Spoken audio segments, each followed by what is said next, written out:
کہ ہندو کے لیے وہ چیز نقصان دہ نہیں تھی، کیونکہ بہت سارے ایسے عقیدے تھے جو ہندو مت کے تھے، وہ آہستہ آہستہ اسلام میں اور مسلمانوں میں آنے لگ گئے تھے۔ تو یہ آپ کہہ سکتے ہیں کہ پاکستانی قومیت، ڈاکٹر سید عبداللہ کہتے ہیں کہ یہاں پہ پاکستانی قومیت پہلے سے واضح تھی۔ اس سبق میں ڈاکٹر سید عبداللہ مزید یہ بتاتے ہیں کہ جو ملک ہوتا ہے وہ جسم کی مانند ہوتا ہے، یعنی ملک کو ڈاکٹر سید عبداللہ نے ایک جسم سے تشبیہ دی ہے، اور جو عوام ہے اس کو روح سے تشبیہ دی ہے۔ تو لہٰذا جس طرح انسانی زندگی کے لیے جسم کے لیے روح ضروری ہوتی ہے کہ جب روح نکل جاتی ہے، روح موجود نہیں ہوتی تو اس جسم کی بھی کوئی قدر و قیمت نہیں رہ جاتی، تو لہٰذا جو ایک جگہ ہے مسلمانوں کے لیے، جو ایک ملک تھا، وہ جسم کی مانند آنا تھا، اور اس کے اندر جو عوام آنی تھی وہ روح کی مانند آنی تھی۔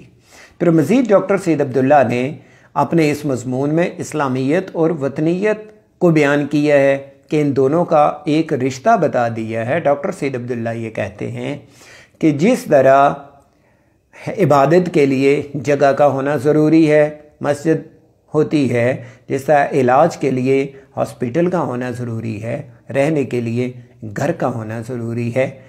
تو اسی طرح مذہب کے اسلام کے لیے جو وطن تھا وہ ضروری تھا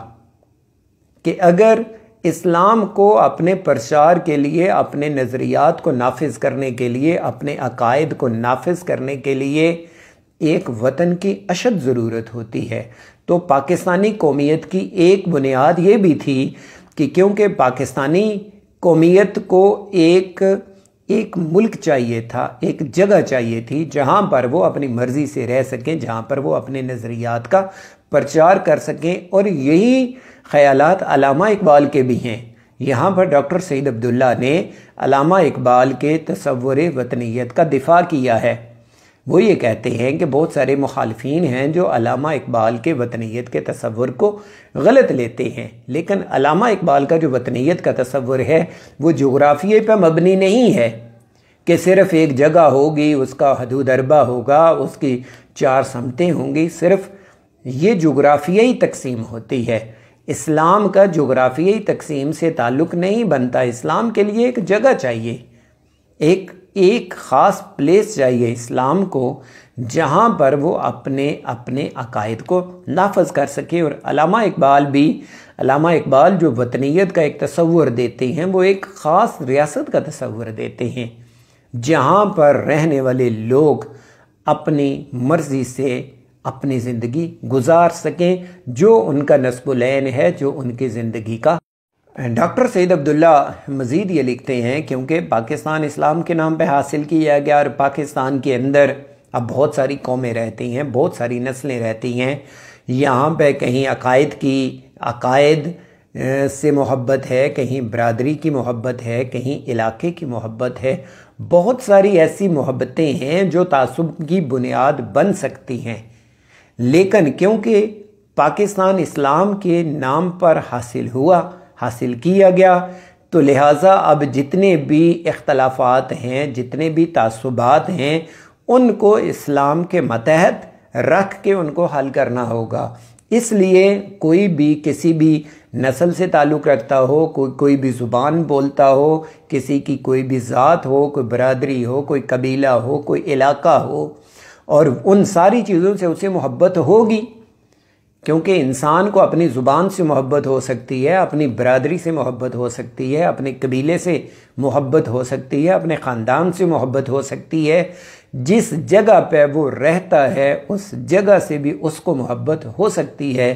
لیکن یہ ساری محبتیں اسلام کے تابع آ جائیں گی کہ جب یہ ساری محبتیں اسلام سے اگر یہ ٹکرائیں گی تو وہاں پر اسلام کی بات کی اتباع کی جائے گی اور ان ذاتی محبتوں کو چھوڑ دیا جائے گا۔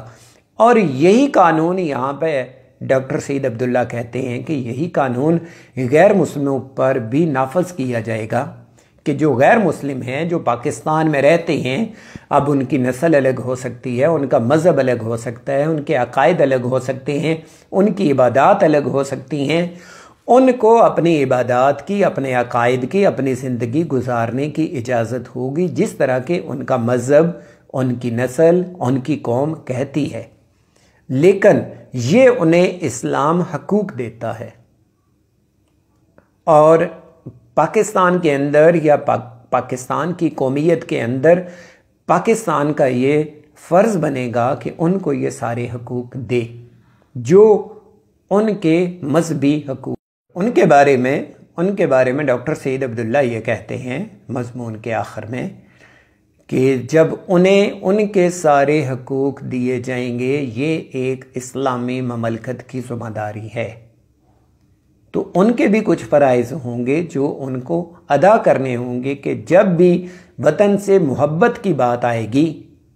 تو پھر وہ اپنے مذہب سے، اپنی برادری سے، اپنے قبیلے سے، اپنے خاندان سے، اپنے علاقے سے بالا تر ہو کے وہ صرف اور صرف